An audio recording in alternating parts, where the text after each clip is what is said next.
શું સમસ્યા તમારા ગામની અંદર? સમસ્યામાં એવું છે કે રેલવે લાઈને જે અંડરપાસ બનાવ્યું છે, બરાબર, અમારા 3 ગામનો જોડતો રોડ છે. એક નવા ઈસાકપુરા, જૂના ઈસાકપુરા, વઘાર, વરેટા. એ બાજુથી અમારે જવા માટે એક જ રસ્તો છે, સિંગલ, બરાબર.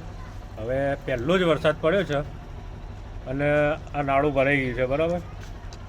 અને પાણીના નિકાલની કોઈ વ્યવસ્થા નથી. ના ડ્રેનેજ લાઇન છે કે ના પમ્પિંગ સ્ટેશનની વ્યવસ્થા, પમ્પિંગ સિસ્ટમ અવેલેબલ છે અહીંયા.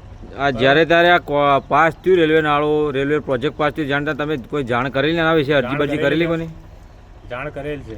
અરજી કરેલી કોઈ લેખિતમાં? હા, રેલવે નથી આપ્યું એ બાબતે અમે જાણ કરી હતી, પણ કોઈ પગલાં લેવામાં આવેલ નહોતા, બરાબર. અહીંયા આગળ જોઈ રહ્યો છું હું, પ્રાથમિક સ્કૂલ આવેલી છે. બાળકોનો રસ્તો જવા આવવાનો આ જ છે ને?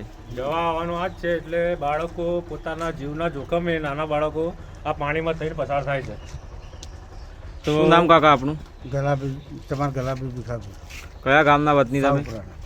શું સમસ્યા તમારા ગામની અંદર? આ સમસ્યામાં સાહેબ એવું છે કે આપણે કોઈ અરજી આપેલી નથી. આ લોકો આપણે આ બાજુ કોઈ દિવસ આવતા નહીં ખાસ, પણ ઓય થઈને 4 ગામનો રસ્તો છે અને સાવપુરા ગામની અંદર હાઈસ્કૂલ બી છે, ગુજરાત શાળા બી છે. 4 ગામના બાળકો આવે છે, આવતા જતા હેરાન થાય છે ખૂબ. પાણીની અંદર કંઈ જ ના આવું.